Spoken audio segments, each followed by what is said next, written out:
एक एरर आ गया था, अभी भी एक एरर आ रहा था। थैंक गॉड लकीली वो ठीक हो गया खुद ब खुद। लेकिन चलें, हाँ जी, रमज़ान के अलावा भी नहीं पढ़ा जाता, बिल्कुल जी। लगा दिया बेटा, रिकॉर्डिंग पे लगा दिया।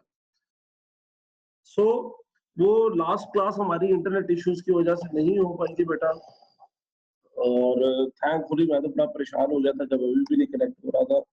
लेकिन चलो थैंकफुली ये हो गया। हम लोग काफ़ी पीछे रह गए इन अ सेंस कि सिलेबस कवरेज हमारी अभी कुछ भी नहीं हुई, और दो के हमारे पास लेक्चर्स भी हैं अभी काफ़ी, बट स्टिल हम लोग कोई 1-2 क्लासेस पीछे हैं। और इसीलिए आज टाइम ज़ाया किए बगैर आगे बढ़ते हैं, और रमज़ान में टाइमिंग भी शॉर्ट है आपकी क्लासेस की। तो लेट्स मूव ऑन। हम लोग कर रहे थे लीवरेज या डेट रेशियोज़, आपको याद होगा, और हमने स्टार्ट किया था डेट रेशियो। स्टार्ट क्या किया था, तकरीबन एंड ही कर लिया था, कि जिसमें आप डेट को एसेट से डिवाइड करते हैं तो पता चलता है कि डेट कितना परसेंट है एसेट्स का, या आपके पास डेट पे करने के लिए कितने एसेट्स मौजूद हैं। तो ये एक ऐसा रेशियो था जो कि आपको साइज और एबिलिटी टू पे डेट दोनों बताता है। इसीलिए ये सबसे ज्यादा वाइडली यूज होने वाला रेशियो भी समझा जाता है। आइडियल क्या है ये बहस हमने स्टार्ट करनी थी, और थोड़ी सी हमने की भी थी। अ, और हमने ये जिक्र किया था कि अगर कंपनीज का बस चले तो कंपनीज 100% डेट ले, यानी कंपनीज के पॉइंट ऑफ व्यू से ये रेशियो 100% है आइडियल। लेकिन प्रैक्टिकली ऐसा नहीं, थ्योरेटिकली भी इवन ऐसा नहीं है। 100% ये रेशियो, पहली बात ये हो भी नहीं सकती ना, क्योंकि हमने बात की थी कि अ, ये हो क्यों नहीं सकती 100%। इसका मतलब है कि आपके सारे के सारे एसेट्स डेट से फाइनेंस्ड है, और जिसका मतलब है कि capital is zero. Zero capital आपकी कंपनी में, ऐसा हो नहीं सकता। क्यों? क्योंकि कंपनी का कोई तो ओनर होगा, कोई तो ओनर होगा, उसकी कोई तो इन्वेस्टमेंट होगी। सो थ्योरेटिकली भी ये पॉसिबल नहीं है 100% होना। दूसरी बात ये हमने की थी कि जब एक लेवल पे आप जाएंगे तो एक लेवल के बाद आपको कोई नया डेट देगा भी नहीं। तो एक पर्टिकुलर परसेंटेज के बाद ये परसेंटेज आपकी ज्यादा होगी भी नहीं, क्योंकि आपको कोई डेट भी नहीं नया देगा। वो कहेंगे भाई पहले पिछला डेट तो उतार लो, उसके बाद जाके हमसे डेट लेना। और तीसरी बात अ, हमने की थी ऑप्टिमल कैपिटल स्ट्रक्चर की, आपको याद होगा। ये की थी हमने बात, को मुझे बताते जरा, कि मुझे याद नहीं है, दोस्त हो गए। ऑप्टिमल कैपिटल स्ट्रक्चर की।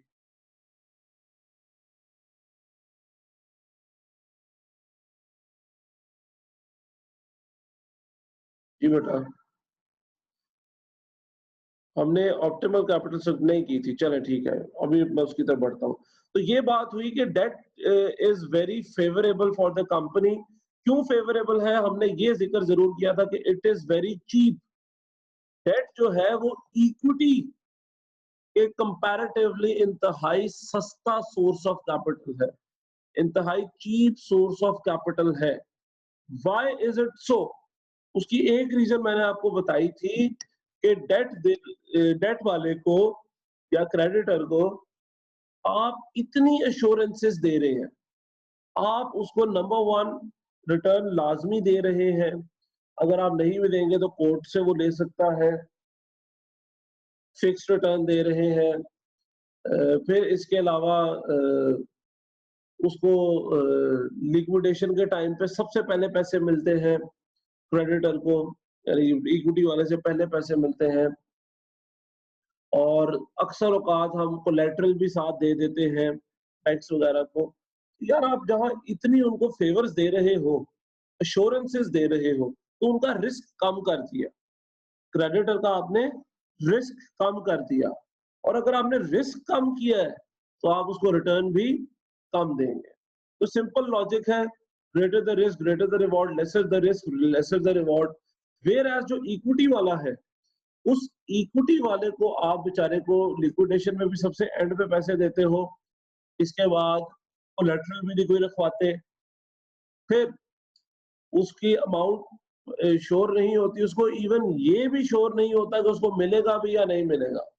क्योंकि डिविडेंड जो है which is the return on equity, वो कंपनी की स्वाबदीद होती है, और कंपनी की मर्जी है वो दे या ना दे। There is no law that compels the company to pay common stock dividend. तो जब उसको इतना कुछ बेचारे को नहीं आप दे रहे, तो उसको फिर बदले में क्या मिलेगा? उसका रिटर्न ज्यादा होगा। तो इस वजह से याद रखिएगा कि debt is a cheaper source of finance for company and equity is an expensive source of capital for the company. ठीक है जी। अच्छा, इसी पॉइंट ऑफ व्यू से डेट जो है वो कंपनी की प्रेफरेंस होगी क्योंकि वो चीप है। एक और एस्पेक्ट जो डेट को मजीद चीप बना देता है, मजीद सस्ता बना देता है, वो है टैक्स शील्ड का कॉन्सेप्ट। ये बड़ा ही इंपॉर्टेंट कॉन्सेप्ट है और बड़ा मजे का कॉन्सेप्ट है। अगर आप इसको समझें और रटा मारने की कोशिश ना करें, तो बड़ा एक मजे का कॉन्सेप्ट है टैक्स शील्ड का कॉन्सेप्ट। डेट आपको टैक्स शील्ड प्रोवाइड करता है। टैक्स शील्ड मतलब थोड़ी सी टैक्स में रियायत, टैक्स के अगेंस्ट एक शील्ड प्रोवाइड करता है, एक रियायत प्रोवाइड करता है। हाउ इज दैट सो? आपके सामने दो कंपनीज का एग्जांपल आ रहा है स्लाइड पे। अगर आप देखें तो the companies have almost identical income statements, almost क्या बोलते, they have identical statements up till the EBIT operating profit जिसको आप कहते हैं। अब देखें जी, सेल्स दोनों की लाख है, सीडीएस दोनों का 60,000 है, ग्रॉस प्रॉफिट दोनों का 40,000 आया, ऑपरेटिंग एक्सपेंसेस दोनों के 15,000 है, विच मीन्स कि EBIT दोनों का 25,000 है। अभी तक आइडेंटिकल इनकम स्टेटमेंट थी, लेकिन कंपनी एक ने डेट लिया हुआ था और उसने उस पे 5,000 इंटरेस्ट पे किया। Whereas company B for example उसके पास जीरो डेट था, कोई डेट था ही नहीं, और उसने जीरो इंटरेस्ट पे किया। अब देखा जाए तो EBT which is the earning before tax, ये वो प्रॉफिट होता है जिसके ऊपर टैक्स की कैलकुलेशन होती है। वो कंपनी ए का है 20,000 और कंपनी बी का है 25,000, और इस पे अब लगेगा 30% tax. For example the tax rate is 30%। तो 30% टैक्स जब हमने लगाया तो कंपनी ए का टैक्स बना 6,000 रुपया। कंपनी ए का टैक्स बना 30% of 20,000, 6,000 rupees. Whereas company B का टैक्स बना 7,500 रुपीज। तो आप देख सकते हैं कि कंपनी बी का टैक्स 1,500 रुपया ज्यादा है as compare to company A. वो क्यों? या कंपनी ए का 1,500 कम है as compare to company B? Why is that so? The only reason is that company A had an interest which it had to pay, whereas company B के पास कोई भी इंटरेस्ट नहीं था।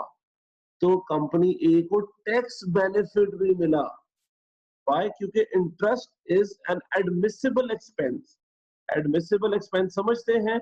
ऐसा एक्सपेंस जो टैक्स अथॉरिटीज आपको tax की कैलकुलेशन से पहले काटने की इजाजत देती है। So interest is an admissible expense. वो काटा जब कंपनी ए ने, तो आपने देखा कि उसका टैक्स भी कम हुआ, whereas कंपनी बी का टैक्स उससे ज्यादा हुआ क्योंकि उसके पास इंटरेस्ट नहीं था। तो this concept of saving the tax is known as tax shield. और ये जितना डेट ज्यादा होगा, इंटरेस्ट भी उतना ज्यादा होगा, टैक्स शील्ड भी उतनी ज्यादा होगी। समझ रहे हैं जी? तो ये भी एक फायदा है डेट का। तो ये वो रीजन है जिसकी वजह से कंपनीज अगर उनको मौका दिया जाए तो वो तो भाई सारे का सारा ही डेट ले ले, ठीक है, लेकिन ऐसा होता नहीं है। ऐसा क्यों नहीं होता? मैंने इसकी रीजन आपको एक तो बता दी कि एक लेवल पे जब आप जाएंगे तो आपको मजीद कोई डेट भी नहीं देगा, और दूसरी रीजन ये है कि आपका बेटा फिर लिक्विडेशन रिस्क बहुत बढ़ जाता है। डिफॉल्ट रिस्क, बैंक्रप्सी रिस्क बहुत ज्यादा बढ़ जाएगा, जिसको आप फाइनेंशियल रिस्क कहते हैं। फाइनेंशियल रिस्क होता है द रिस्क ऑफ डिफॉल्ट। तो आप जब रिस्क अब कंपनी यहाँ पे फंस गई। कंपनी क्यों फंस गई? कंपनी एक तरफ चाहती है सस्ते से सस्ता कैपिटल, तो वो डेट की तरफ जाना चाहती है, लेकिन साथ ही साथ वो अपने रिस्क को भी कम करना चाहती है, तो जिसकी वजह से उसको डेट कम लेना पड़ेगा। तो कंपनी फिर क्या करेगी? कंपनी अपनी लिमिट्स में रहते हुए, यानी रिस्क को कंट्रोल करते हुए मैक्सिमम डेट लेने की कोशिश करेगी। वो इतना डेट लेने की कोशिश करेगी जितना वो रिस्क भी कंट्रोल कर सके, मैनेज कर सके।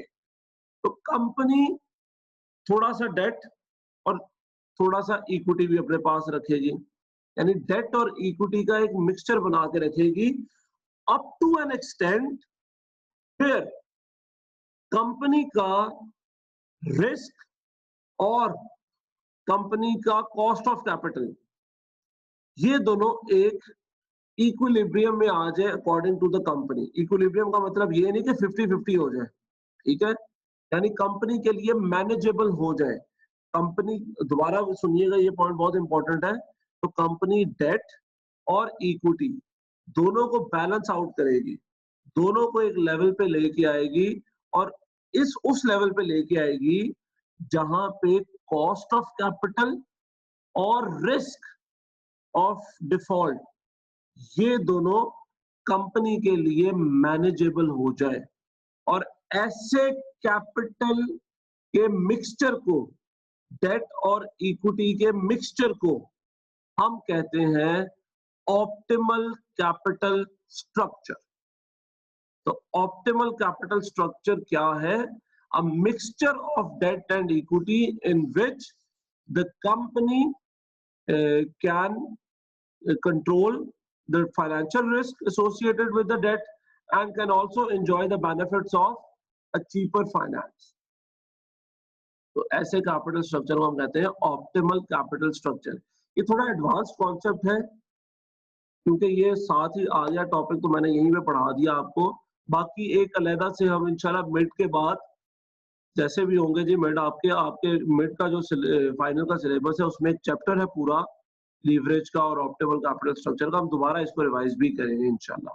लेकिन अभी आपकी बेसिक अंडरस्टैंडिंग के लिए मैंने आपको बता दिया कि ऑप्टिमल कैपिटल स्ट्रक्चर क्या होता है। तो आई होप आपसे अगर कभी पूछा जाए तो आपको ये चीज का जवाब आता हो। थोड़ा एडवांस कॉन्सेप्ट है और फाइनेंशियल मैनेजमेंट 2 है ही एडवांस फाइनेंशियल मैनेजमेंट। ठीक है जी, चलें। ये बात किसी को बेटा ना समझ लगी है, इसमें कुछ पूछना हो तो आप पूछ सकते हैं। चैट में कभी भी आप सवाल कर सकते हैं। अगर आपने बात करनी है तो आप रेज हैंड हमेशा कर सकते हैं, मैं आपको अनम्यूट कर दूंगा।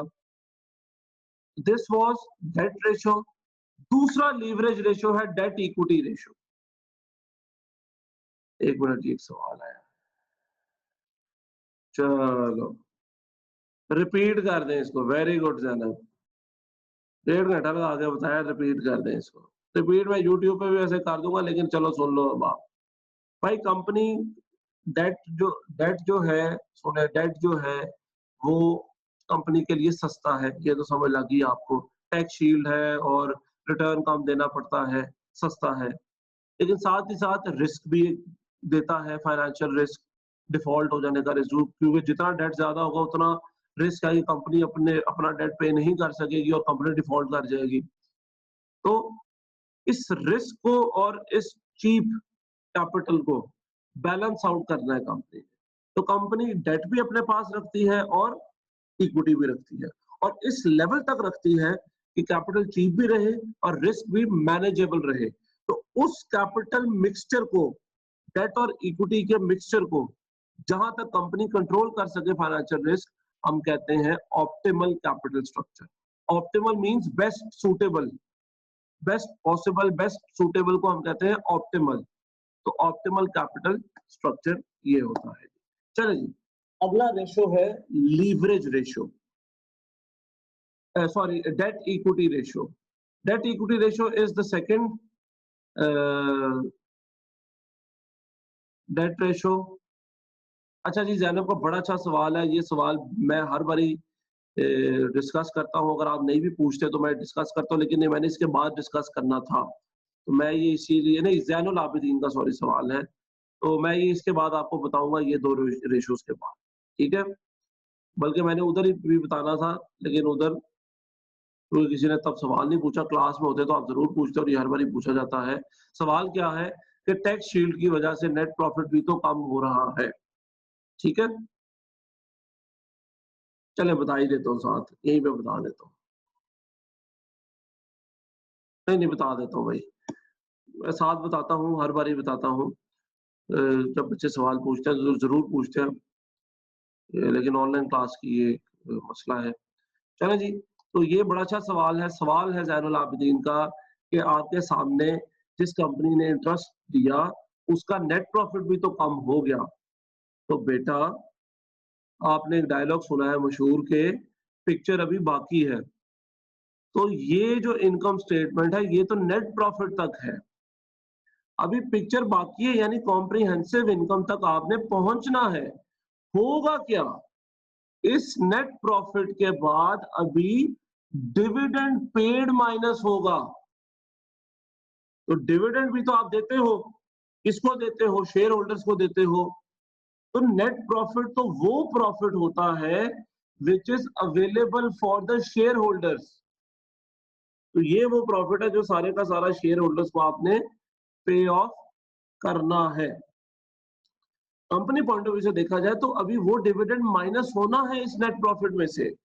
तो अगर आपकी कंपनी के पास सारी की सारी इक्विटी है, जो कि कंपनी बी के केस में है, और ज़ीरो डेट है कंपनी बी के केस में, तो आपका नेट प्रॉफिट तो ज़्यादा आएगा, लेकिन बेटा जब आप डिविडेंड पेड कैलकुलेट करेंगे वो भी ज़्यादा आएगा।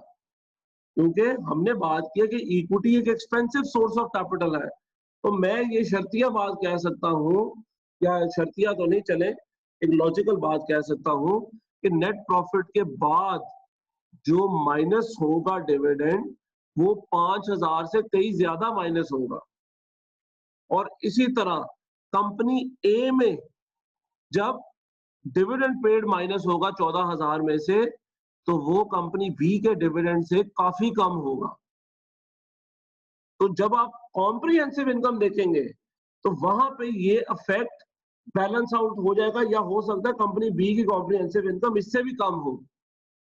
ठीक है, तो ये एक बात आप याद रखें कि पिक्चर अभी बाकी है, इसके बाद डिविडेंड माइनस होना है, और डिविडेंड कंपनी ए का कम होगा as compare to company B, क्योंकि कंपनी बी की इक्विटी ज्यादा है। तो इंटरेस्ट नहीं है, इसका मतलब सारे का सारा इक्विटी ही होगा, जो इंटरेस्ट नहीं है, डेट नहीं है।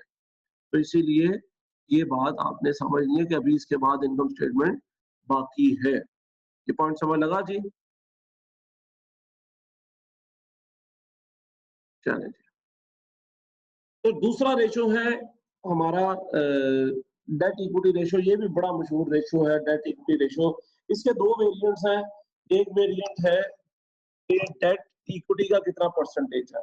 आपके सामने एग्जांपल है। फॉर एग्जांपल एक कंपनी है, उसका जो कैपिटल है वो दो हिस्सों में मुश्तमिल है, दो में ही होता है हर एक का। एक है डेट 40,000 का, और एक है इक्विटी 80,000 की। तो अगर आप वेरिएंट 1 यूज करें which is date divided by equity, तो ये आंसर आता है 40/80 इज इक्वल टू 0.5 या 50%। यानी डेट इज 50% ऑफ इक्विटी। ठीक है। दूसरा वेरिएंट जो ज्यादा एप्लीकेबल है, या मैंने एटलीस्ट अपनी स्टूडेंट लाइफ में ये ज्यादा यूज किया है, वो है debt divided by debt plus equity.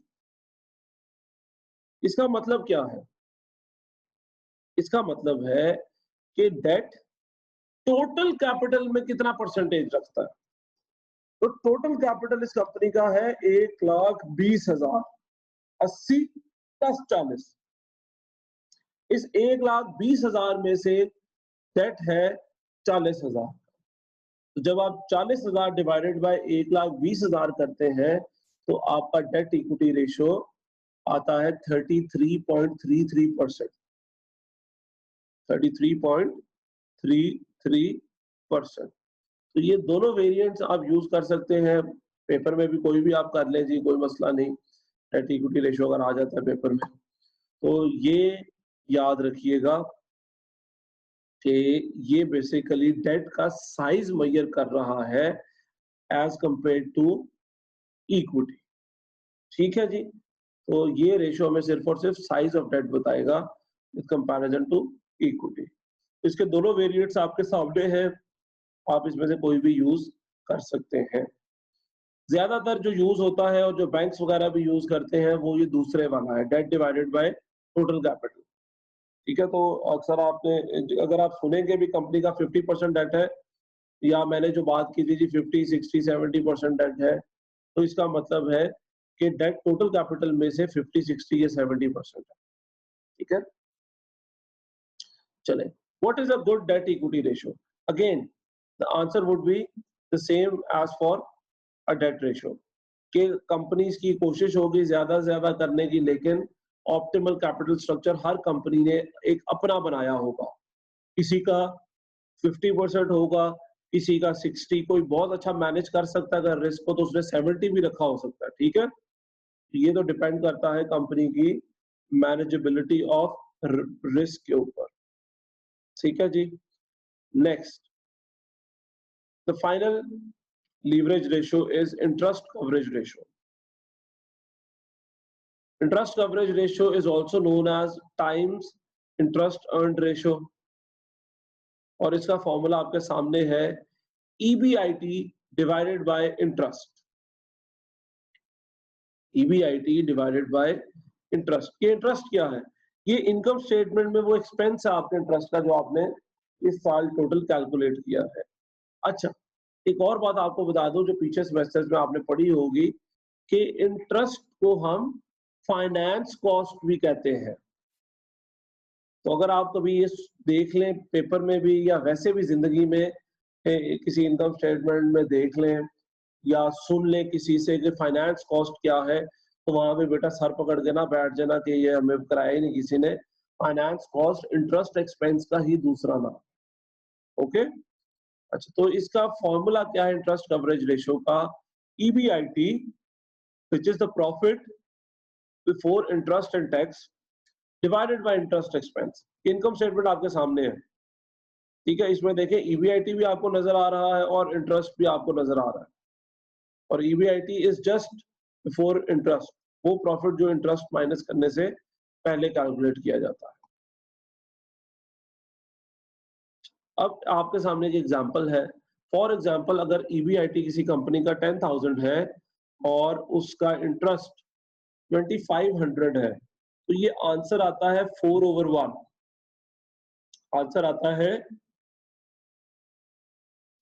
Sorry ji, 4/1, which means, ये पढ़ ले लाइन आप, the EBIT is 4 times of the interest expense, or the company can pay its interest expense 4 times, यानी 4 दफा कंपनी अपना ये इंटरेस्ट भी पे कर सकती है, इतनी सलाहियत है।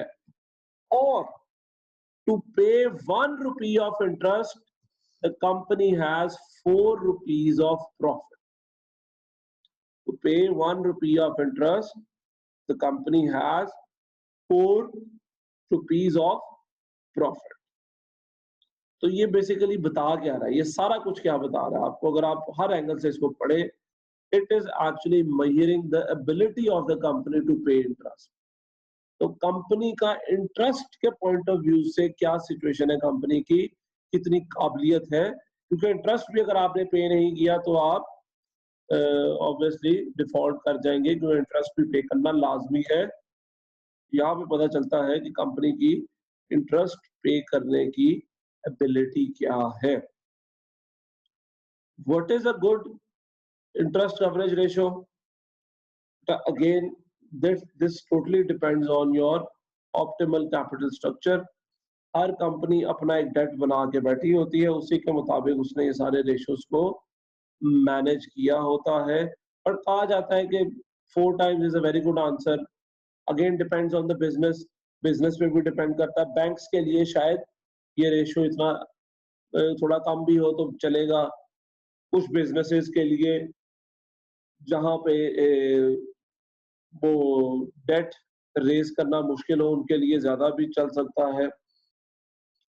और अगर ये ज़्यादा है, तो इसका मतलब क्या है कि आपका profit as compare to interest बहुत ज़्यादा है। और अगर कम है, तो इसका मतलब आपका प्रॉफ़िट और इंटरेस्ट बराबर-बराबर ही है। तो कम होने को तो आप कह सकते हैं कि ये बुरा है, क्यों? क्योंकि थोड़ा मार्जिन तो होना चाहिए, ठीक है? और ये जितना कम होगा उतने लॉस के चांसेस भी ज़्यादा है, क्योंकि देखिए इंटरेस्ट में तो अभी माइनस होना है, और अगर इंटरेस्ट ईबीआईटी के पास-पास होगा, तो इसका मतलब है कि लॉस होने के चांसेस ज़्यादा है।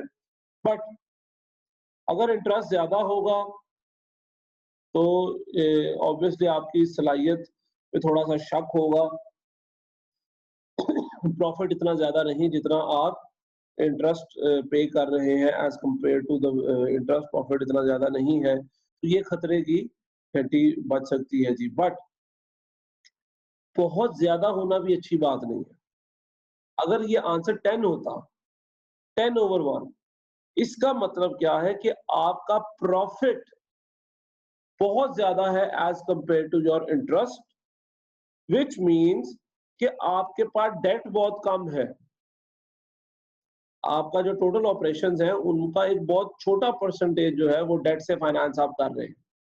व्हिच मीन्स कि मेजॉरिटी फिर आपके पास क्या है? इक्विटी। अब अगर आपके पास डेट कम है और इसका मतलब है इक्विटी ज़्यादा है, जिसका मतलब है कि आपका कैपिटल एक्सपेंसिव है। यानी आप जो कैपिटल रेज़ कर रहे हैं, वो महँगा कैपिटल है, उसपे आपको ज़्यादा रिटर्न देना पड़ेगा लोगों को। ये बात दोबारा मैं रिपीट कर रहा हूँ जी, इसको फॉलो करें कि अगर इंटरेस्ट कवरेज रेशियो ज़्यादा है, इसका मतलब है डेट आपके पास कम है कंपैरेटिवली। अगर डेट कम है, तो इसका मतलब है इक्विटी ज़्यादा है कंपैरेटिवली, क्योंकि 2 ही कैपिटल होते हैं, या डेट होता है या इक्विटी होता है। तो डेट कम है तो इक्विटी ज़्यादा है। और ये बात हम पढ़ चुके हैं कि equity is an expensive source of capital than debt. तो इसका फाइनल कंक्लूजन क्या हुआ कि ये रेशियो बहुत कम भी नहीं अच्छा और बहुत ज्यादा भी नहीं अच्छा। अगेन ऑप्टिमल कैपिटल स्ट्रक्चर के मुताबिक हर कंपनी ने इस रेशियो को भी मैनेज किया होगा। अच्छा, इब्राहिम का सवाल है, सर हमारा फाइनेंस रिस्क भी तो कम हो जाएगा ना अगर डेट कम है? बिल्कुल कम हो जाएगा यार, लेकिन वही बात है ना, ऑप्टिमल कैपिटल स्ट्रक्चर का कॉन्सेप्ट ही क्यों आया? क्योंकि हम रिस्क भी बिल्कुल ज़ीरो नहीं करना चाहते। रिस्क ज़ीरो कर दोगे तो इसका मतलब है कि फिर पैसा भी बहुत ज़्यादा देना पड़ेगा। ये एक कीमत तो आपको अदा करनी पड़ेगी। इस केस में आपको कीमत अदा करनी पड़ेगी जी। तो रिस्क अगर कम करना चाहते हो सारी इक्विटी ले लो, लेकिन इक्विटी लोगे तो हमने बात की कि इक्विटी एक्सपेंसिव होती है एज़ कंपेयर टू डेट। तो ना सारा रिस्क कम कर ज़ीरो कर सकते हो, ना ही बिल्कुल ज़ीरो तो नहीं, लेकिन सबसे चीप कॉस्ट कर सकते हो। तो हर कंपनी बीच का कोई रास्ता इख्तियार करती है जिसमें रिस्क और रिटर्न को बैलेंस आउट कर देती है, अपनी सलाहियतों के मुताबिक। जी बेटा, तो बड़े-बड़े एडवांस कॉन्सेप्ट्स आज आपने माशाल्लाह पढ़े हैं, तो मैं जानना चाहता हूँ कि आप लोगों के दिमाग कायम हैं, हाज़िर हैं? कोई ज़्यादा बुरा तो नहीं लगा जी आज रोज़े में आपको इतने-इतने हेवी कॉन्सेप्ट्स पढ़ा दिए? कोई सवाल? जी, 1 मिनट बोलना।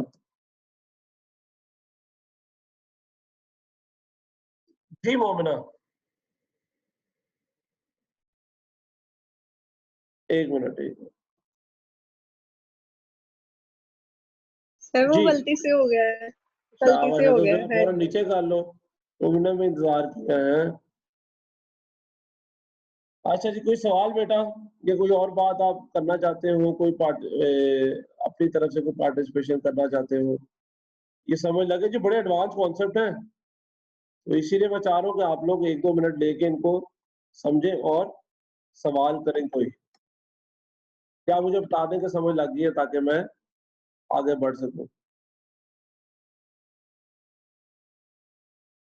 ये वैसे आप लोगों ने पढ़े थे पहले टैक्स शील्ड और ऑप्टिमल कैपिटल स्ट्रक्चर, या इस तरह से कॉन्सेप्ट पढ़ा था कोई?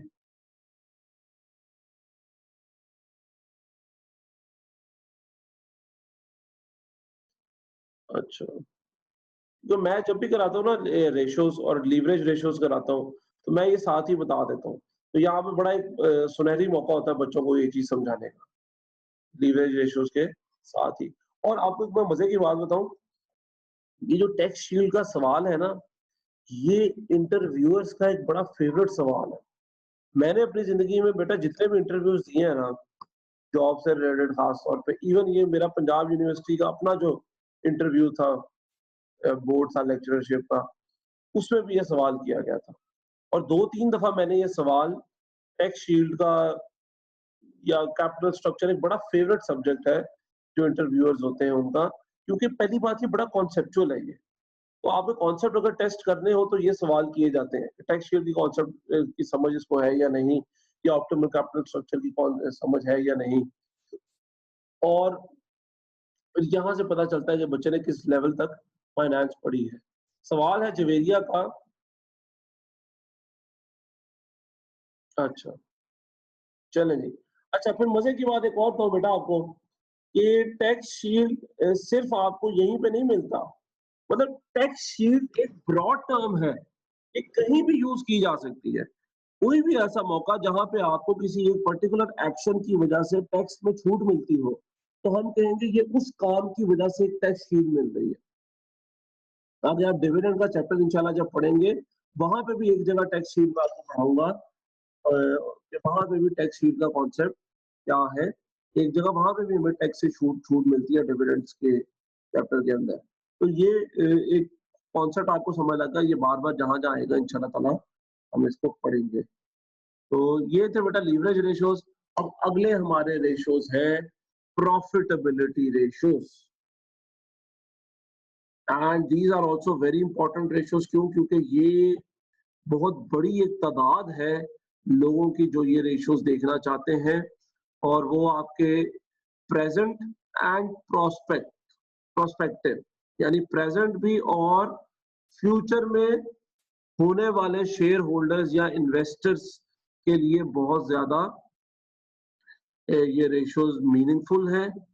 आपके शेयर होल्डर्स जानना चाहते हैं या इन्वेस्टर्स जानना चाहते हैं कि आपके पास इन्वेस्ट करके या करने में क्या फ़ायदा है।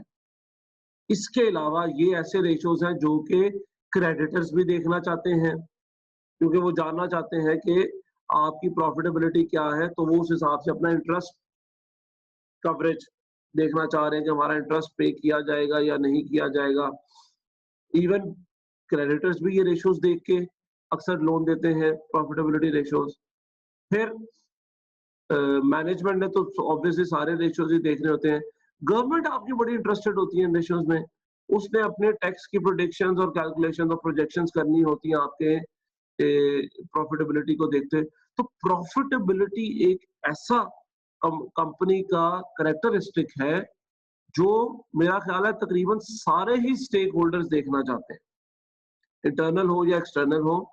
इंटरनल में कौन-कौन से आते हैं जी? ये तो पढ़ा हुआ है ना आपने, एम्प्लॉइज़ और शेयर होल्डर्स, ये आपके इंटरनल स्टेक होल्डर्स हैं, शेयर होल्डर्स एंड एम्प्लॉइज़। और इसके अलावा तमाम एक्सटर्नल स्टेक होल्डर्स हैं, सप्लायर्स वगैरह, सारे आपके प्रॉफिटेबिलिटी रेशियोज़ को देखना चाहते हैं। तो प्रॉफिटेबिलिटी रेशियोज़ के जो यूज़र्स हैं वो बहुत ही वास्ट तादाद है उनके, बहुत ही ज़्यादा स्कोप है इन रेशियोज़ का, उनकी तादाद बहुत ज़्यादा है इनके यूज़र्स की, इसीलिए ये इम्पोर्टेंस भी रखते हैं। प्रॉफिटेबिलिटी का मतलब क्या है? Ability to generate profit. चलें जी, मैं नई मीटिंग कर रहा हूँ, उसी यूज़र नेम और पासवर्ड के साथ आप दोबारा जॉइन कर लीजिएगा, ठीक है जी? वहाँ पे हम प्रॉफिटेबिलिटी रेशियोज़ को देखते हैं, और उस मीटिंग बेटा हम लोग बात कर रहे थे प्रॉफिटेबिलिटी रेशियोज़ की, और मैंने ज़िक्र किया था कि प्रॉफिटेबिलिटी रेशियोज़ के यूज़र्स बहुत ज़्यादा हैं, और ये शायद वो रेशियोज़ हैं जो सबसे ज़्यादा यूज़र्स रखते हैं।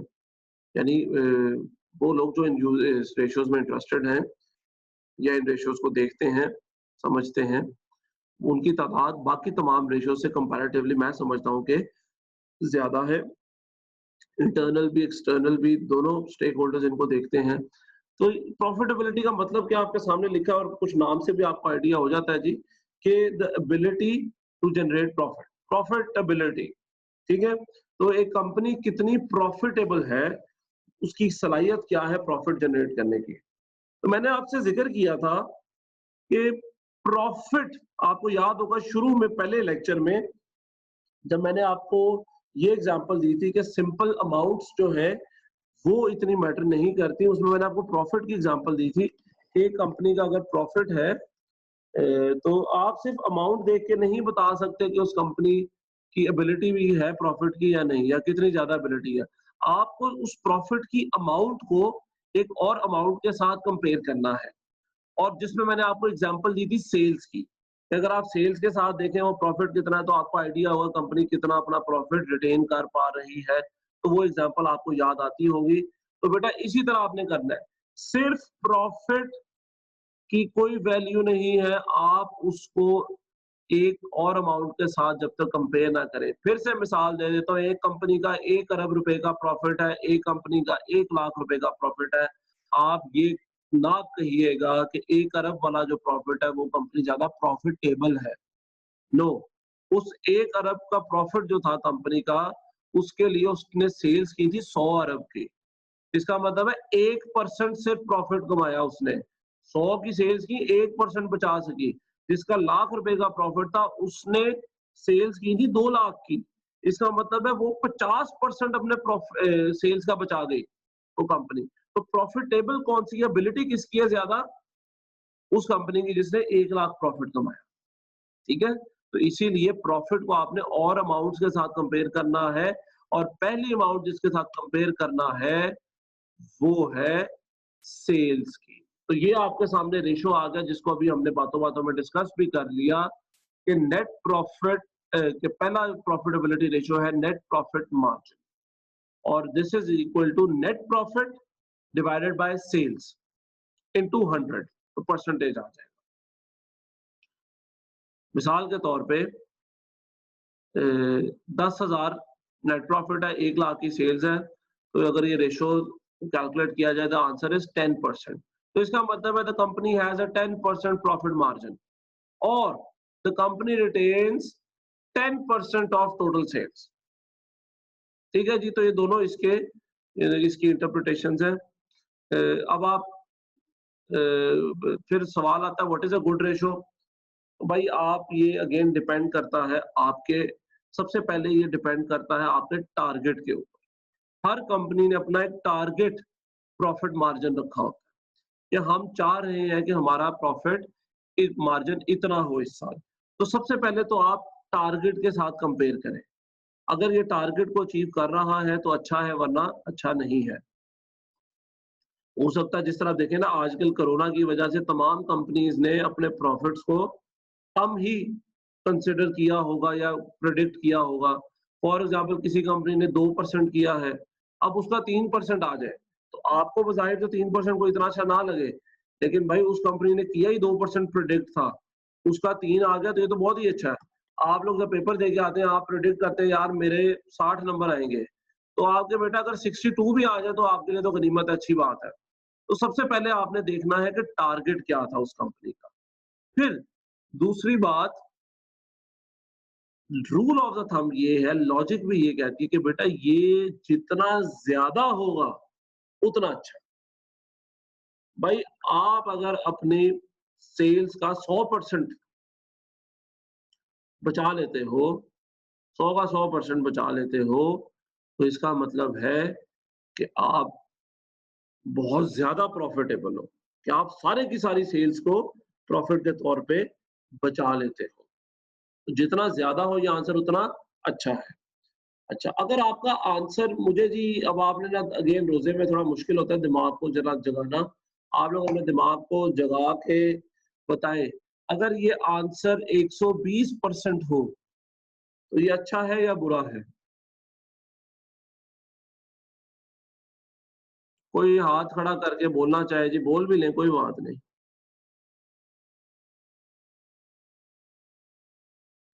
अगर ये आंसर 120% हो तो ये अच्छा है या बुरा है? वाह, शाबाश! देखा, ये लास्ट टाइम जो मैंने आपके साथ किया था, उसका सिला ये मिला है कि माशाल्लाह आप लोगों को ये सेंस आ गई है कि रेशो क्या होता है और कितना हो सकता है। शाबाश जी, वेरी गुड। देख के मुझे अच्छा लगा, खुशी हुई। नहीं हो सकता, शोएब और इमरान ने सही कहा है कि नहीं हो सकता। क्यों नहीं हो सकता? और भाई हिस्सा जो है वो टोटल से ज्यादा नहीं हो सकता। प्रॉफिट एक हिस्सा है सेल्स का जो बच गया। अब आप ये थोड़ी कह सकते हो कि प्रॉफिट सेल से ज्यादा हो जाए, नहीं। तो याद रखिएगा ये 100% से ज्यादा नहीं हो सकता। और कॉन्सेप्चुअली या प्रैक्टिकली देखा जाए तो ये 100% भी नहीं हो सकता। कुछ ना कुछ तो एक्सपेंस होंगे, टैक्स ही देना होगा, टैक्स भी चलो जीरो होगा, इंटरेस्ट भी जीरो होगा, कोई ना कोई तो एक्सपेंस यार आपने किया ही होगा ना। तो ये जीरो हो ही नहीं, 100% हो ही नहीं सकता, उससे ज्यादा तो बिल्कुल ही नहीं हो सकता। तो जितना ज्यादा होगा जी उतना अच्छा है, 100 से लेकिन कम ही होगा। जितना कम हो अगेन वो कंपनी पे डिपेंड करता है। अच्छा, फिर दो और रेशोज है हमारे पास प्रॉफिटेबिलिटी जिनका हमने जिक्र नहीं किया, ना ही हमने उनकी कैलकुलेशन करनी है, तो कि वो आपकी बुक के अंदर भी शायद हो, लेकिन नेट प्रॉफिट मार्जिन समझ लिया तो इसका मतलब है ये दोनों भी समझ लिया, और वो है ग्रॉस प्रॉफिट और ऑपरेटिंग प्रॉफिट मार्जिन। तो बेटा नाम से आपको आइडिया हो जाना चाहिए, आपने पढ़ा नेट प्रॉफिट मार्जिन जिसका फॉर्मूला है net profit divided by sales into 100। इसी तरह एक प्रॉफिट मार्जिन आ जाता है ग्रॉस प्रॉफिट मार्जिन जिसका फॉर्मूला है, यहाँ पे देखें जी, gross profit divided by sales. और इसी तरह एक और फॉर्मूला है ऑपरेटिंग प्रॉफिट मार्जिन जिसका फॉर्मूला है operating profit divided by sales. अच्छा, इनमें ऑपरेटिंग प्रॉफिट कहाँ है?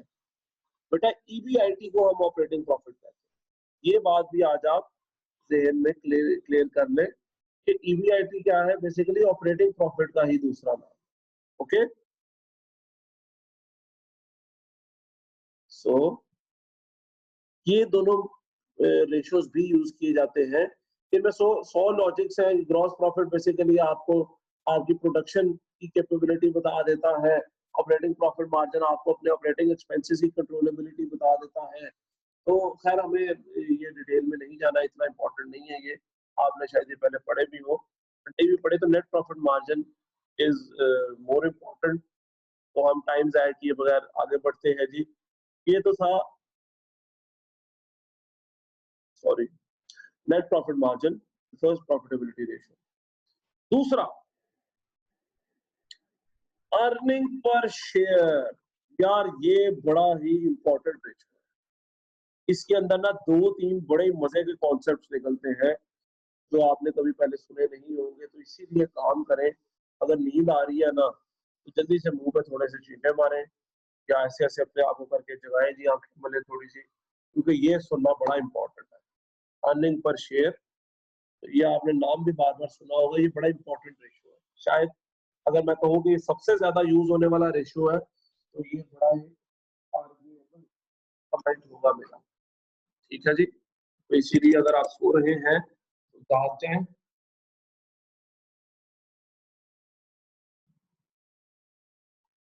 चले जागे जी सब, ऊपर छींटे मार लिए, चले। अर्निंग पर शेयर, अब यहाँ पे जो आपने नेट प्रॉफिट मार्जिन कैलकुलेट किया बेटा, वो है पूरी कंपनी का प्रॉफिट। नेट प्रॉफिट ये पूरी कंपनी का है, ये सब लोगों में बांटा जाएगा।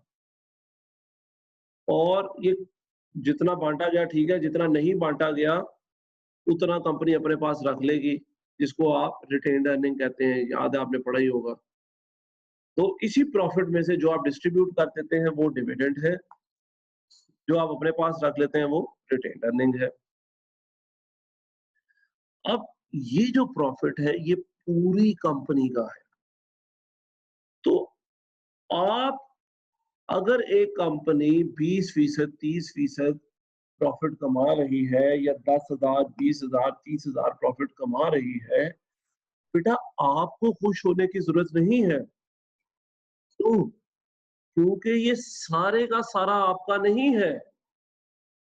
आपको बेसिकली खुश उस बात पे होना चाहिए जितना प्रॉफिट आपका है इसमें से। सो आप आपको अब कैलकुलेट करना चाहिए कि आपका प्रॉफिट कितना है। ये तो कंपनी का प्रॉफिट है, तो कंपनी के प्रॉफिट में क्यों खुश हो रहे हो जी? आपका ये सारे का सारा आपका थोड़ी है, कंपनी ने लाख रुपया करोड़ रुपया प्रॉफिट कमाए, आपका थोड़ी है।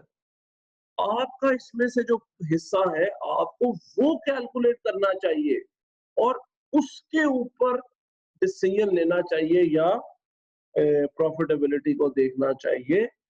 इसीलिए हम फिर क्या करते हैं, हम निकालते हैं अर्निंग पर शेयर, यानी शेयर के पीछे जो आपने एक कंपनी का शेयर हासिल किया है उसके पीछे आपको कितना प्रॉफिट मिलने जा रहा है ये कैलकुलेट करें, जिससे आपको आइडिया होगा कि मेरा प्रॉफिट कितना है। मेरे पास एक शेयर है और अगर नीचे एग्जांपल देखें आप 10,000 डिवाइड बाय 5,000, प्रॉफिट है 10,000 और शेयर्स है 5,000 टोटल कंपनी के, तो 2 रुपीज का ईपीएस मींस कि मेरे एक शेयर के पीछे मुझे 2 रुपया मिलेगा। तो अगर मेरे पास 100 शेयर्स हैं तो मुझे 200 मिल जाएगा। तो मैं एक शेयर का प्रॉफिट कैलकुलेट करूं ताकि मुझे ये पता चल सके कि मुझे इसमें से कितना हिस्सा मिलने जा रहा है। तो this is the concept of earning per share. तो आपके सामने एक फॉर्मूला आ रहा है, earnings available for common share holders divided by number of outstanding shares. इसमें बेटा दो बातें बड़ी इंपॉर्टेंट है और ये बड़े आपको कहा था कि एक दो एडवांस कॉन्सेप्ट्स भी आने हैं। Number one is what is earnings for common share holder. Earning क्या है? Earning is the second name of net profit. I repeat, earning is a second name or a synonym for net profit। जहां जहां आप earning सुनेंगे आगे जिंदगी में इसका मतलब है प्रॉफिट, नेट प्रॉफिट। आपको याद है जी ईबीआईटी या ईबीटी, इसका क्या मतलब है? Earning before interest and tax, earning before tax, और फाइनली आपके पास इसमें से जब टैक्स भी निकल जाएगा तो ये अर्निंग खाली रह जाएगी। तो अर्निंग का मतलब है, अगर हम सिंपली अर्निंग्स की बात करें और earning for common share holder की बात करें तो इसका मतलब है नेट प्रॉफिट। तो पहली बात तो ये आज आपने क्लियर की कि अर्निंग्स का मतलब होता है नेट प्रॉफिट, उसी के लिए एक दूसरा वर्ड यूज किया जाता है। ठीक है, फिर दूसरी बात है कि ये अर्निंग कॉमन शेयर होल्डर्स के लिए क्यों है, यानी शेयर होल्डर्स क्यों नहीं कह दिया या इसको प्रॉफिट ही क्यों नहीं कह दिया, सिर्फ अर्निंग्स क्यों नहीं कह दिया?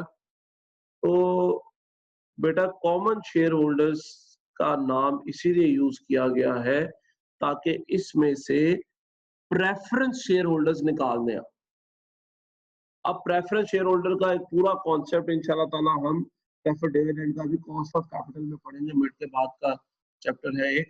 लेकिन फिलहाल आपको बता दूं दो किस्म के शेयर होल्डर्स होते हैं, कॉमन एंड प्रेफरेंस। तो प्रेफरेंस को हम, या आप देखें ईबीआईटी से पहले ही कहीं माइनस कर देते हैं, ठीक है, या एटलीस्ट ईबीटी से हम पहले ही इसको माइनस कर देते हैं, फिर उसके बाद टैक्स निकालते हैं। तो प्रेफरेंस शेयर होल्डर्स का काम नेट प्रॉफिट में नहीं होता, उनको नेट प्रॉफिट से कुछ नहीं मिलता, उनको पहले ही मिल जाता है जो भी उनका इंटरेस्ट होता है ईबीआईटी के बाद, या जो भी प्रेफर्ड डिविडेंड होता है। तो अभी फिलहाल इसको वेगली याद रखें बस, कि कॉमन शेयर होल्डर्स को स्पेसिफिकली क्यों लिखा, क्योंकि इसमें हम प्रेफरेंस शेयर होल्डर्स को निकाल रहे हैं। तो नेट प्रॉफिट का ही दूसरा नाम है earnings available for common share holders. आगे मैं इसको बार बार अर्निंग्स का नाम दिया, ये देखें जी इधर भी अर्निंग्स है, इधर भी अर्निंग्स है, तो ये अर्निंग्स का मतलब है नेट प्रॉफिट। आगे आपने कंफ्यूज नहीं होना। दूसरी बात, पहले मैं एक सवाल ले लूं जी बेटा, प्रॉफिट अगेंस्ट वन शेयर जो आपने हासिल किया है, चलो जी दूसरा यहाँ पे एक बड़ा इंपॉर्टेंट कॉन्सेप्ट आता है, व्हाट इज आउटस्टैंडिंग शेयर्स। हमने सिर्फ और सिर्फ या सिंपली नंबर ऑफ शेयर्स क्यों नहीं लिखा, आउटस्टैंडिंग शेयर्स क्यों लिखा? बेटा इसके पीछे एक कॉन्सेप्ट ये है, आउटस्टैंडिंग शेयर्स होते क्या है, Outstanding shares are all of those shares which are standing out. Standing out का क्या मतलब है कि they are standing out in the stock market to be traded. यानी वो तमाम शेयर्स जो ट्रेड किए जा सकते हैं, ट्रेडेबल हैं, वो कहलाते हैं नंबर ऑफ आउटस्टैंडिंग शेयर। तो एक दफा कंपनी ने शेयर इशू कर दिए, अब वो किधर जाएंगे ट्रेड होने के लिए, या किधर आप ट्रेड कर सकते हैं? स्टॉक मार्केट में। ठीक है जी, सेकेंडरी मार्केट में आप उसको स्टॉक मार्केट में ट्रेड कर सकते हैं। तो ऐसे तमाम शेयर्स जो खरीदो फरोख्त किए जा सकते हैं, विच आर ट्रेडेबल, हम उनको आउटस्टैंडिंग शेयर्स कहते हैं। सवाल है जी, डे टू डे ट्रेडिंग वाले शेयर। बिल्कुल जी, डे टू डे ट्रेडिंग वाले हैं या किसी ने नहीं भी ट्रेड किए, बेसिकली जो मौजूद है किसी ना किसी के पास तमाम शेयर, वो आउटस्टैंडिंग शेयर्स कहलाते हैं। आप जो शेयर्स भी इशू करेंगे वो सारे के सारे मार्केट में जाएंगे और वो आउटस्टैंडिंग शेयर्स ही बन जाएंगे। लेकिन तो इसको फिर आउटस्टैंडिंग क्यों कहा गया? सिर्फ और सिर्फ नंबर ऑफ शेयर्स लिख देते हैं अगर, तो सारे के सारे ही मार्केट में चले जाते हैं। बेटा एक कॉन्सेप्ट यहाँ पे जो हमें इसको डिफरेंशिएट करने में मजबूर करता है, वो कॉन्सेप्ट है ट्रेजरी स्टॉक का। ये ट्रेजरी स्टॉक क्या है भाई? आउटस्टैंडिंग शेयर्स वो तमाम शेयर जो मार्केट में मौजूद हैं आम शेयर होल्डर्स के लिए, ट्रेड के लिए मौजूद है। अब कंपनी क्या करती है? कंपनी अक्सर औकात अपने ही शेयर्स बाय बैक कर लेती है मार्केट से। आई रिपीट, ये बेटा गौर से सुनिएगा ये कॉन्सेप्ट ट्रेजरी स्टॉक का, कि कंपनी अक्सर औकात अपने ही शेयर्स मार्केट से बाय बैक कर लेती है ड्यू टू XYZ रीजन, और वो जो शेयर्स कंपनी ने अपने पास रख लिए वो मार्केट में ट्रेड नहीं होते, वो ट्रेडेबल नहीं है, क्योंकि कंपनी ने अपने पास रख लिए हैं। अब कंपनी उनको दोबारा से मार्केट में नहीं ट्रेड करेगी, इशू करेगी, तो वो शेयर्स आउटस्टैंडिंग शेयर्स के अंदर शामिल नहीं होते। तो आउटस्टैंडिंग शेयर्स क्या हुए? तमाम शेयर्स जो कंपनी ने खरीद इशू किए हैं अपनी पूरी जिंदगी में, उनमें से सिर्फ वो छोटा सा एक हिस्सा माइनस कर दे उन शेयर्स का जो कंपनी ने खुद बाय बैक कर लिए हैं मार्केट से, और उन शेयर्स को जो कंपनी खुद बाय बैक कर लेती है मार्केट से हम कहते हैं ट्रेजरी स्टॉक। तो कंपनी अपने ही स्टॉक को बाय बैक कर लेती है, this is known as treasury stock. तो outstanding shares is equal to total shares issued by the company minus treasury stock. Paper में आपको शायद ट्रेजरी स्टॉक गिवन ही ना हो, ठीक है, ये मैं आज आपको बता दूं गिवन हो, लेकिन ये कॉन्सेप्ट यहाँ पे बताना बड़ा जरूरी था। तो कॉन्सेप्ट बता रहा हूं तो ये तो पेपर में आएगा ही आएगा इंशाल्लाह। तो ये याद रखिएगा, ट्रेजरी स्टॉक क्या होता है? वो शेयर्स कंपनी के जो आप खुद, यानी कंपनी खुद बाय बैक कर लेती है मार्केट से।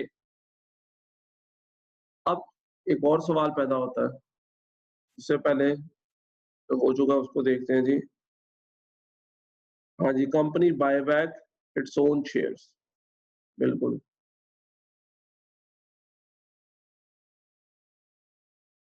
एक और सवाल पैदा होता है कि कंपनी ऐसा क्यों करेगी? कंपनी को क्या मसला है, क्या मुसीबत है कि वो अपने शेयर्स बाय बैक कर रही? तो इशू ही ना करे भाई, अगर बाई करने वापस।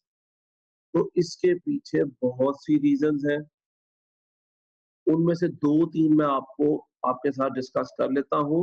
आपका एक कॉन्सेप्ट अच्छी तरह डेवलप हो जाएगा कंपनी का और उसकी स्टॉक ट्रेडिंग का, ट्रेजरी स्टॉक का खास तौर पे। नंबर 1 रीजन,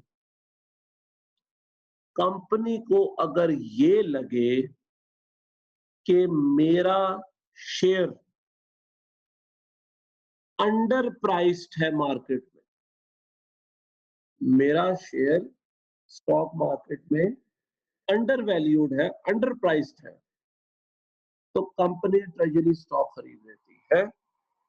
उससे क्या होता है, एक आर्टिफिशियल डिमांड क्रिएट होती है। जब कंपनी अपने शेयर्स खरीदना शुरू करती है तो मार्केट में एक डिमांड बन जाती है उन शेयर्स की। और सेकेंडली, अब सप्लाई भी कम हो गई है, क्योंकि ये शेयर्स तो ट्रेडिंग से निकल गए हैं। ठीक है, ये वही बात है कि दुकानदार के पास आप गए, उसके बाद 10 किलो आटा पड़ा था, उसने कहा जी 2 किलो मेरे अपने यूज के लिए, तो अब आपके पास 8 किलो है खरीदने को, सप्लाई कम हो गई। तो ये सप्लाई कम होने से और डिमांड बढ़ने से अफेक्ट क्या होता है कि कंपनी के शेयर की प्राइस बढ़ जाती है, कंपनी के शेयर की प्राइस बढ़ जाती है। तो इसीलिए कंपनीज अक्सर औकात अपना थोड़ा सा शेयर मार्केट से खरीद लेती है। नंबर वन थिंग, क्लियर है बेटा ये बात? ये मैं बता रहा हूँ, ये मुश्किल चीजें हैं। अंडर वैल्यूड का मतलब है बेटा कम प्राइस, उनके मुताबिक कम प्राइस है। मतलब 10 रुपए का शेयर मार्केट में ट्रेड कर रहा है, वो समझते हैं 20 का होना चाहिए या 10 का तो बहुत कम है, तो इससे क्या होगा, उनकी रेपुटेशन को नुकसान होगा। फॉर एग्जांपल नेस्ले इतनी बड़ी कंपनी है, अगर आपको पता चले उसका शेयर जो है जी वो 20 रुपए का मिल रहा है, अब वो बोला है सिर्फ 20 रुपए का शेयर, आप नेस्ले के बारे में मतलब एक इमेज क्रिएट हो जाएगा, उसकी गुडविल खराब होने का खतरा, XYZ रीजंस है। तो वो अपने शेयर को कम प्राइस में देख रही है अगर कंपनी, तो वो बाय बैक जब कर लेगी मार्केट से, तो उसकी प्राइस थोड़ी सी बढ़ जाएगी। क्यों? डिमांड क्रिएट हो जाएगी उसके बाय करने से, और दूसरा सप्लाई भी कम हो जाएगी मार्केट में। तो इसकी वजह से कंपनीज अपना शेयर खरीद लेती है। अच्छा जी, उस्मान का सवाल है, सर क्या कंपनी हर दफा डिमांड बढ़ाने के लिए करती? नहीं, मैं आपको और रीजंस भी बताने जा रहा हूँ जी, मैं आपको और भी रीजंस बताने जा रहा हूँ कि कंपनी और क्या रीजन है जिसकी वजह से ये रीपरचेज करती है। The second reason is companies, अगर आपने कंपनी किसी को खरीदना है तो आपके पास क्या तरीका है?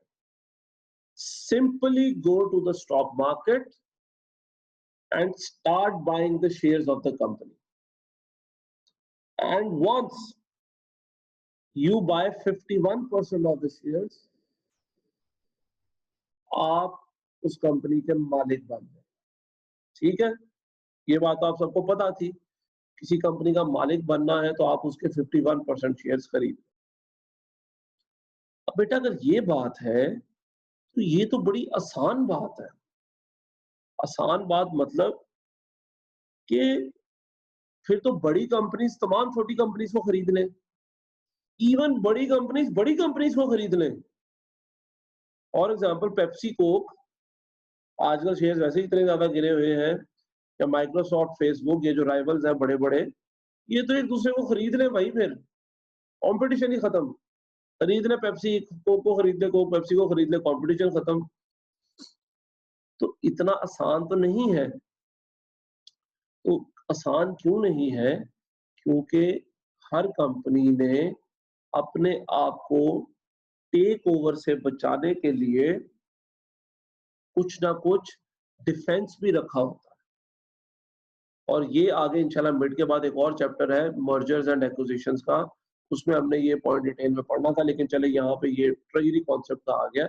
और भी डिफेंसेस है जो कंपनी यूज कर सकती है, लेकिन एक उनमें से क्या डिफेंस है कि कंपनी ने अगर अपने आप को टेक ओवर से बचाना है, यानी इस खदशे से कि कोई हमारे 51% शेयर खरीद के हमारा मालिक ही ना बन जाए, तो कंपनी बहुत से काम कर सकती है, जिनमें से एक काम है कि कंपनी ट्रेजरी स्टॉक खरीद, यानी अपने शेयर्स खरीद ले।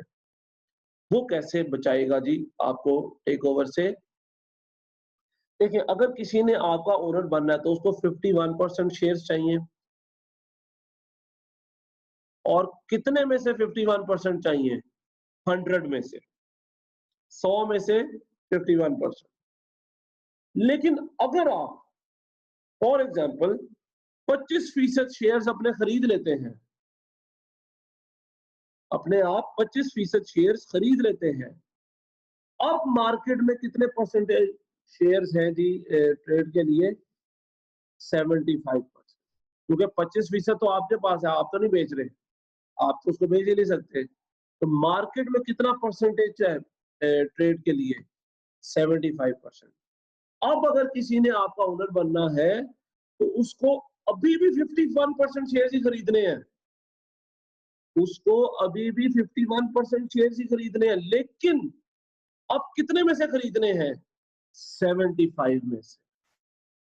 तो 100% में से 51% शेयर्स खरीदना इज कंपैरेटिवली इजी, और 75% में से 51% खरीदना इज कंपैरेटिवली डिफिकल्ट। कि वही बात है कि आपको पास होने के लिए 51 मार्क्स अगर चाहिए 100 में से, तो पास होना इजी है। मैं कहूँ जी 75 में से 51 चाहिए तो ये मुश्किल हो गया। चाहिए 51 ही पास होने के लिए, लेकिन अवेलेबल कम हो गए। तो इसी पॉइंट ऑफ व्यू से कंपनी अपने पास ट्रेजरी स्टॉक अक्सर रख लेती है ताकि वो टेक ओवर से या एक्विजिशन से बच सके। एक डिफेंस है। इस तरह के 10 डिफरेंट डिफेंसेस हैं, वो हम इंशाल्लाह ताला मिड के बाद चैप्टर में पढ़ेंगे। ये भी एक रीजन है। ठीक है जी। तीसरा रीजन, और ये अभी तक के रीजन में से सबसे मजे का रीजन है, क्योंकि ये आपने अभी अभी ताजा ताजा एक पॉइंट पढ़ा है, और वो आपने पढ़ा है लीवरेज का। ठीक है, डेट रेशियोज अभी आपने पढ़े हैं। तीसरा रीजन क्या है ट्रेजरी स्टॉक का? ऑप्टिमल कैपिटल स्ट्रक्चर आपको याद होगा। अगेन बेटा ये बात सुने, बड़ी इंपॉर्टेंट बात है। कंपनी अपना ऑप्टिमल कैपिटल स्ट्रक्चर एक दफा कैलकुलेट कर लेती है या डिटरमिन कर लेती है, उसके बाद कंपनी पूरा जोर लगाती है कि ये बैलेंस मेंटेन रहे। फॉर एग्जांपल, अगर कंपनी अपना डेट और इक्विटी 50-50 चाहते हैं तो वो यहाँ पे इसको रखेंगे। लेकिन कंपनी बेटा ऐसी बहुत सी हरकतें, बहुत सी ट्रांजैक्शंस करती रहती है कॉन्टिन्यूअसली, जिससे ये रेशो ऊपर नीचे होता रहता है। यानी कंपनी ने नया लोन ले लिया, क्या हुआ? डेट रेशो ऊपर हो गया। या कंपनी ने नया इक्विटी इशू कर दिया, इक्विटी ऊपर हो गई। कंपनी ने थोड़ा सा डेट पे कर दिया, इक्विटी नीचे चली गई। तो ये सॉरी डेट नीचे चला गया, तो ये रेशो ऊपर नीचे होता रहता है। तो कंपनी की पूरी कोशिश होती है कि जैसे ही ये ऊपर नीचे हो, हम इसको वापस इक्विलिब्रियम में ले आए, वापस अपने ऑप्टिमल कैपिटल स्ट्रक्चर पे इसको ले आए।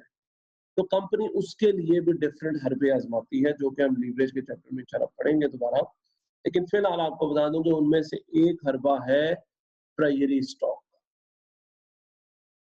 वो कैसे? कि अगर फॉर एग्जांपल कंपनी ने 50-50 रखा है अपना रेशो, और कंपनी की इक्विटी कभी ऊपर चली जाए, डेट वहीं पे रहा या कम हो गया और इक्विटी ऊपर चली गई, तो कंपनी के पास एक ऑप्शन है कि वो ट्रेजरी स्टॉक में से कुछ शेयर्स को पकड़े और फोरफीट कर दे या रिटायर कर दे उनको।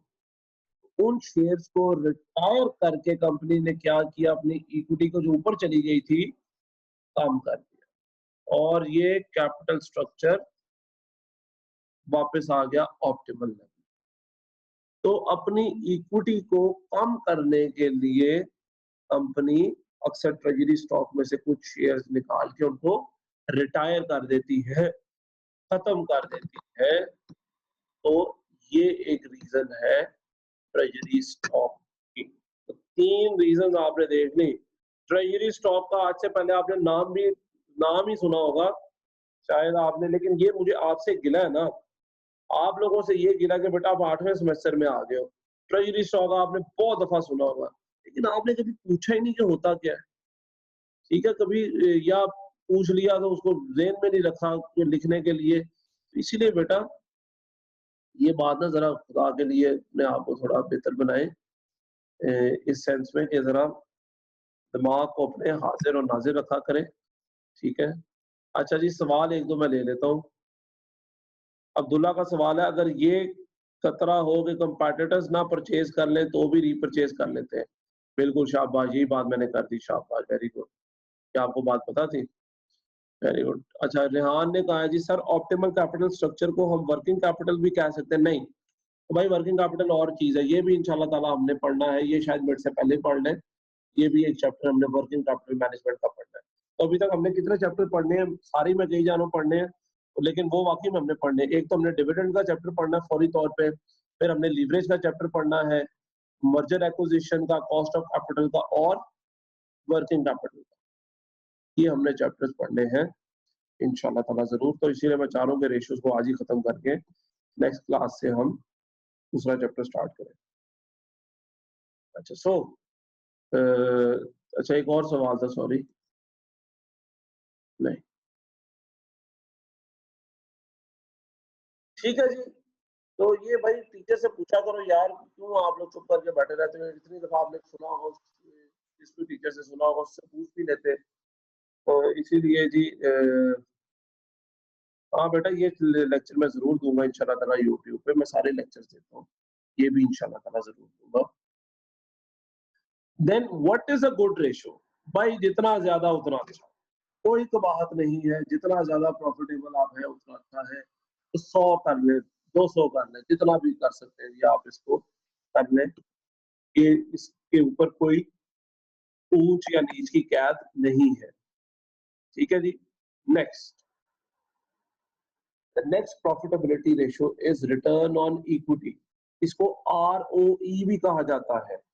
ये रिसर्च वगैरह में खास तौर पे जब आप आगे करेंगे तो आरओई और आरओए ये 2 रेशियोज़ बहुत यूज़ करेंगे आप।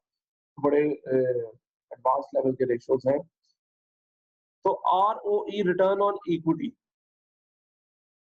प्रॉफिट का मतलब है सॉरी देखिए प्रॉफिट अभी तक आपने कंपेयर किया नंबर 1 सेल्स के साथ, नंबर 2 नंबर ऑफ शेयर्स के साथ, यानी पर शेयर के साथ आपने ये 2 वेरिएबल्स आ गए जिसके अगेंस्ट आपने प्रॉफिट को कंपेयर किया। तीसरा वेरिएबल जिसके अगेंस्ट आप प्रॉफिट को कंपेयर कर सकते हैं या करने जा रहे हैं वो है इक्विटी का। अब हुआ क्या? यहाँ पे तो आपको बात समझ लगी कि हमारा सेल्स के साथ देखना चाहिए प्रॉफिट को, लेकिन फिर आपको पता चला कि यार ये सारे का सारा प्रॉफिट पूरी कंपनी का है, तो इसमें से हमारा कितना परसेंट है या हमारा कितना शेयर ऑफ प्रॉफिट है, तो पर शेयर आप प्रॉफिट निकाल लें जी, कि पर शेयर पे प्रॉफिट कितना मिलेगा। लेकिन फिर आपके ज़हन में एक और सवाल आया, और वो सवाल क्या आया कि ये तो हम पर शेयर प्रॉफिट कैलकुलेट कर रहे हैं। भाई एक शेयर मार्केट के अंदर ₹1 का भी होता है और एक शेयर ₹1000 का भी होता है। तो शेयर्स की अपनी वैल्यूज इतनी डिफरेंट है एक दूसरे से। ₹100 का शेयर भी हो सकता है और 1000 का भी हो सकता है और ₹1 का भी हो सकता है। तो अगर मैं कहूँ कि एक शेयर का ईपीएस 5 है और एक का 10 है, तो आप कहेंगे 10 वाला बहुत अच्छा, बहुत अच्छा। लेकिन साथ ही मैं अगर ये कह दूं कि जो ₹5 वाला है उसकी प्राइस मार्केट में है ₹10 और जो ₹10 वाला है उसकी प्राइस है मार्केट में ₹1000, तो आप कहेंगे नहीं, इस तरह तो सर ₹10 वाला बेहतर है। क्यों? क्योंकि हमने जो इन्वेस्ट किया उसके हिसाब से, हमने कितना इन्वेस्ट किया ₹10 और दूसरी जगह ₹1000, उसके हिसाब से हमें कितना प्रॉफिट मिल रहा है। तो हम अगर ये देखेंगे कि नंबर ये शेयर के अगेंस्ट कितना प्रॉफिट है, तो बेटा फिर तो आप मिसलीड हो जाएँगे, कोई एक शेयर ₹10 का भी है, ₹1 का भी है, ₹1000 का भी है। तो हम ये जानना चाहते हैं कि हमारा 1 शेयर नहीं, बल्कि ₹1 ऑफ इन्वेस्टमेंट के साथ कितना प्रॉफिट है। तो उसके लिए हम देखते हैं अर्निंग्स यानी प्रॉफिट डिवाइडेड बाय इक्विटी। और इसका आंसर फॉर एग्जांपल अगर 10,000 बाय 20,000 आता है 0.5, तो इसका मतलब है दैट अर्निंग्स आर 0.5 टाइम्स और ₹1 of equity investment gains ₹0.5 of profit. तो अब ज्यादा मीनिंगफुल हो गया कि ₹1 के अगेंस्ट कितनी आपको अर्निंग्स मिल रही है। तो इक्विटी क्या होता है जी? इक्विटी बेसिकली टोटल ओनरशिप, या total investment by the owner in the company होती है। तो इनमें से आप भी अगर शेयर्स परचेज कर लेंगे, आप भी इक्विटी का पार्ट बन जाएंगे, तो 1 रुपए ओनरशिप के अगेंस्ट आपको कितना प्रॉफिट मिल रहा है, ये है जी आपका return on equity. What is a good ratio? Again जितना ज्यादा हो उतना अच्छा है।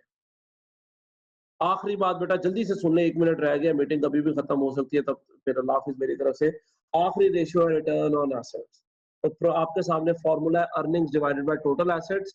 अगर आप याद करें एसेट टर्नओवर, ये देखें जी, sales divided by total assets, हमने क्या मेजर किया था? Ability of assets to generate sales. तो यहां पे फिर क्या करेंगे? Ability of assets to generate profit. तो ये एसेट टर्नओवर का ही एक और पर्सपेक्टिव है, इसमें आप प्रॉफिट के अगेंस्ट एसेट्स को निकालते हैं। तो इसका मतलब है फॉर एग्जांपल अगर यहाँ से 0.2 आता है तो 1 rupee of asset generates 2 rupees of sales, not 2 rupees of profit, not 2 rupees of sales. तो ये रेशियो भी जितना ज्यादा उतना अच्छा, ये आपकी एसेट यूटिलाइजेशन या एसेट्स की प्रॉफिटेबिलिटी बताता है यूज की, है ना जी। अल्लाह हाफिज। इसी को हम दोबारा इंशाल्लाह अगली क्लास में दोबारा डिस्कस करेंगे।